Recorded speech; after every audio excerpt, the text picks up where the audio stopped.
உலகத்தில் சம்பாதித்ததை வைத்து சந்தோஷப்படவும் மாட்டோம், சம்பாதிக்காமல் இழந்ததை வைத்து ஒரு நாள் கவலைப்படவும் மாட்டோம். கிடைச்சிச்சா அல்ஹம்துலில்லாஹ், கிடைக்கலையா அல்ஹம்துலில்லாஹ்.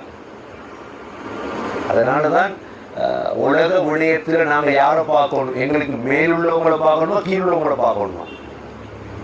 எங்களுக்கு கீழுள்ளவங்களை தான் பார்க்கணும். அல்லாஹ் அவருக்கு கொடுத்ததை விட எனக்கு தந்திருக்கிறானே அல்ஹம்துலில்லாஹ்.